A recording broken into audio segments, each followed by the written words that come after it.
Okay. I hope everyone is having a good Sunday. We're going to talk about our words today. And I've been thinking about this week. And the way we talk, how words come out, the way they are heard, the way we say things, our intention. And I guess I was thinking about it because the big thing is text messages. And it's very hard to convey your feelings, your words, through a text message. And I heard one time that, and I'm bad about it, so I try to get better, but if someone sends me a text, I'll just write the letter K and say, okay, that's fine. Well, this one person got really offended, and she said, I don't like when people write just K, because she says, I feel like they're being very short, they're being rude, that they don't have time for me. And I know that is an extreme case, but that got me thinking. And that's just in a text message. But how do we talk to people? How do our words come out? And I know it's a lot easier when you're angry or when you're upset. The words come out more harsh in a text message. They come out more harsh on a telephone call. So that's what I want to focus on today is our words. And as Christians, we have to be careful how we use our words and what words we use. And do we ever stop and think before we speak? And I know we've heard this all of our life. I heard it all through school. You need to stop and think before you speak. Think about what you're going to say, especially if you're mad. Just calm down before you say it. But there's more to it. The Bible actually talks a lot about our words and what our words should be and what our words should not be. And controlling our tongue is a constant challenge for Christians. It's constant because how often do we use our words? Every single day. So it is a constant everyday challenge. Do we have trouble controlling our tongue? Words are powerful, and we know this. Words can either sear the heart or they can soothe the soul. A Jewish proverb says, words are like medicine. They should be measured with care, for an overdose may hurt. So I want us to look at the Bible for a minute about what does the Bible say about our words. And we're going to be in Psalms and Proverbs. And we're going to start with Psalms 19:14. And it says, may these words of my mouth and this meditation of my heart be pleasing in your sight, Lord, my rock and my redeemer. So here we're saying, may the words of my mouth be pleasing to you. Proverbs 12:13. Evildoers are trapped by their sinful talk, and so the innocent escape trouble. So evildoers, the ones caught in sin, they are trapped. They are trapped in their talk. Are we trapped in our talk? Proverbs 15:28. The heart of a righteous weighs its answers, but the mouth of the wicked gushes evil. So think about that. The heart of the righteous weighs its answers. What did we just talk about? The righteous think before they speak. But the mouth of the wicked gushes evil. The mouth just spouts off without thinking anything. Proverbs 16:23. The hearts of the wise makes their mouth prudent. Their lips promote instruction. Matthew 15:17 through 20. Don't you see that whatever enters the mouth goes into the stomach and then out of the body?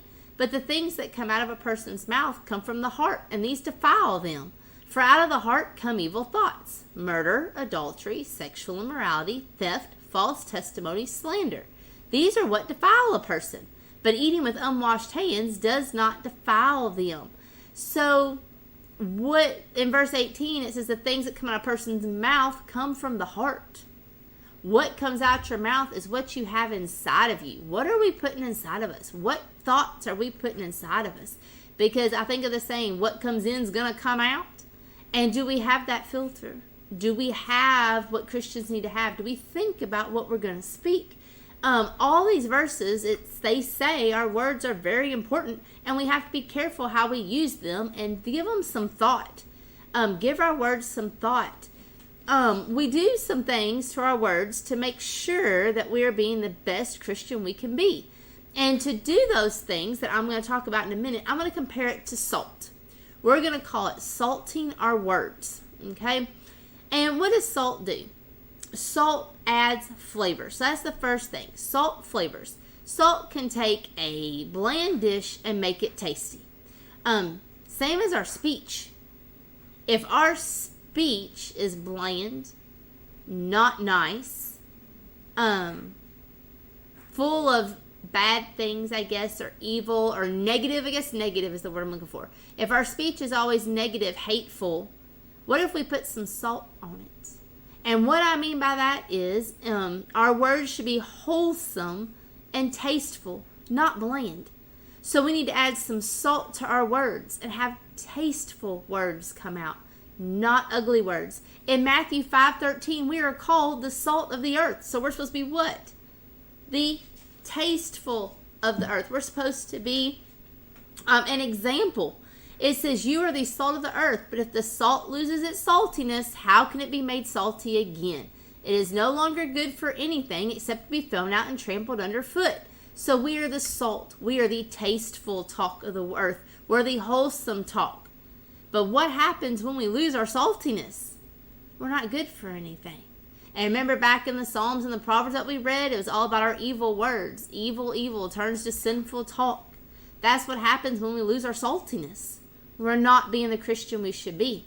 So we know salt flavors, so our speech needs to be flavored. Salt cleanses, that's our second one. And this comes from Ezekiel 16 verses 4. And it says, on the day you were born, your cord was not cut, nor were you washed with water to make you clean, nor were you rubbed with salt or wrapped in cloths. In Bible times, they bathed the newborn babies in salt. And as we just read in Ezekiel 16 verse 4, that's what they did. They rubbed them down with salt and they wrapped them in cloth. Our speech needs to be cleaned as well. God is not pleased with a dirty mouth. So that's the second thing salt is for. It cleanses. Do we need to clean our speech? Do we need to get rid of the old and have the new? And I think about this being cleansed, and if y'all ever had to gargle salt water, to me it's the nastiest thing ever. I gag. It makes me sick. I don't like it. So I definitely don't want my speech to be bad, because I don't want to have to, I might know this is literal, but just thinking about the salt that we need to make sure that our speech is filled with clean words, I guess, cleanse, that they're not ugly stuff is coming out. The third thing is salt de-ices. So we have salt flavors, so our speech should be flavored. Salt cleanses, so we need to cleanse our speech. And now salt de-ices. What happens when we put salt on ice? It's supposed to melt, right? So that's why when you all get ice storms, or back home when they have snow, you have the ice trucks out. It's supposed to melt it. Mark 9 verses 50. It said, salt is good, but if it loses its saltiness, how can you make it salty again? Have salt among yourselves and be at peace with each other. Have salt among yourselves. So think about ice. Ice is frozen. Ice is hard. We put salt on it. That ice melts. Let's apply this to hard hearts and soft hearts. What if we apply our de-icer, our salt, to a hard heart? Do you think maybe that hard heart would soften it up? And that's our goal, because our goal is to get people to Christ, to take these hard hearts, to take these people who don't believe in God or think there's not a God, and show them gently that there is a God. Tell them about it. And maybe with our salt, we are going to de-ice their hard heart and make it soft. And then it says, and be at peace with each other, meaning let's not bicker with each other. Find a middle ground. Be at peace. Show your saltiness. Show that you're being the salt of the earth, and be at peace with each other. Lastly, so we have salt adds flavor, salt cleanses, salt de-ices, and then salt operates internally.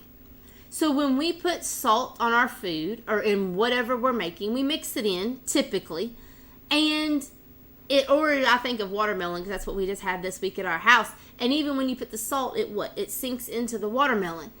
We can't see it, can we? We know it's there, but we can't see it. We just taste it.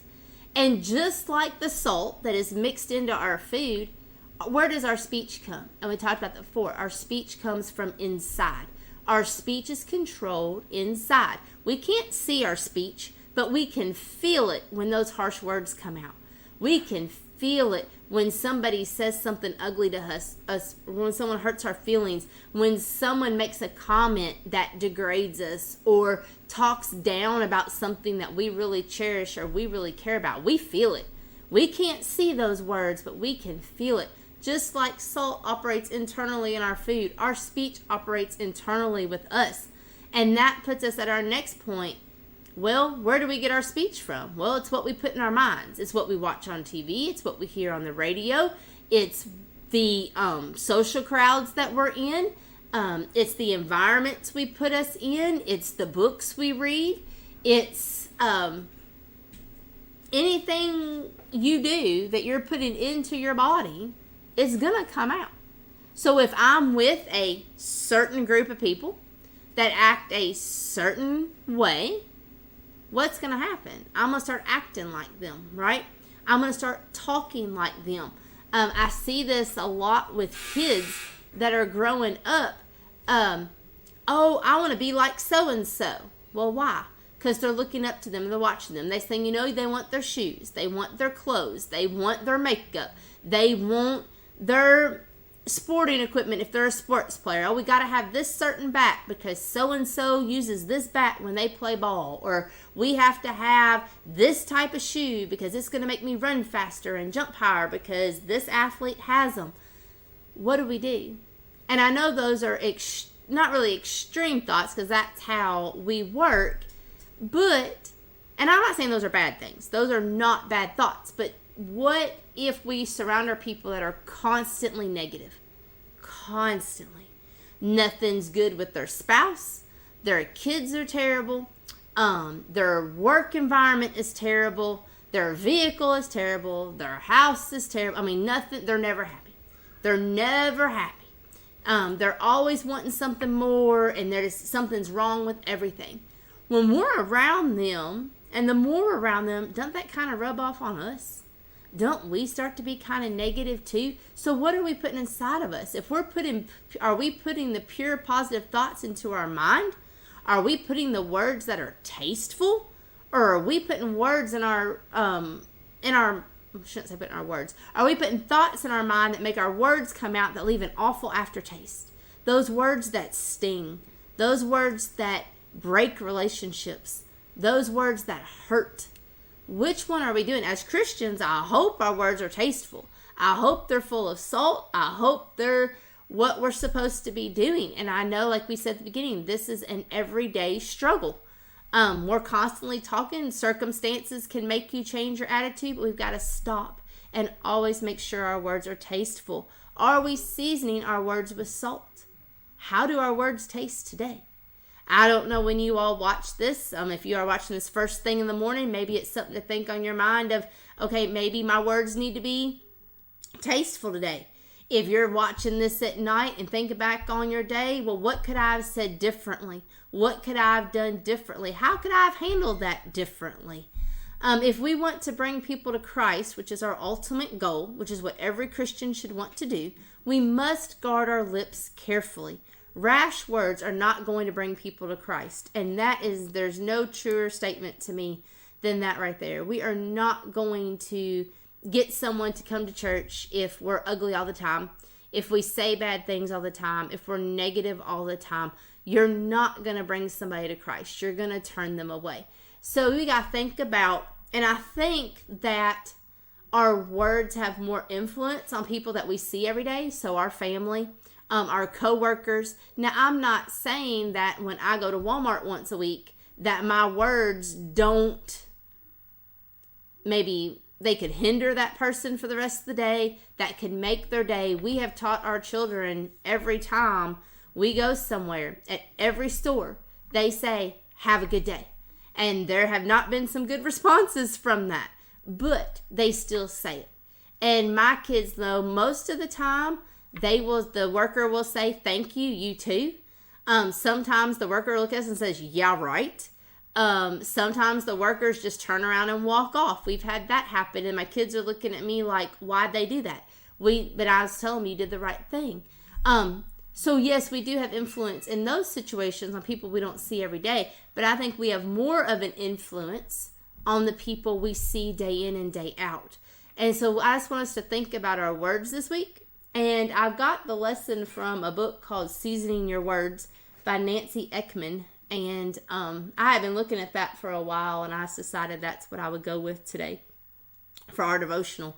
But and I thought it was just a neat way that she compared salt to our words and how our words should be tasteful. So hopefully this week we will work on our words, and I hope everybody has a great week, and I will see you next week.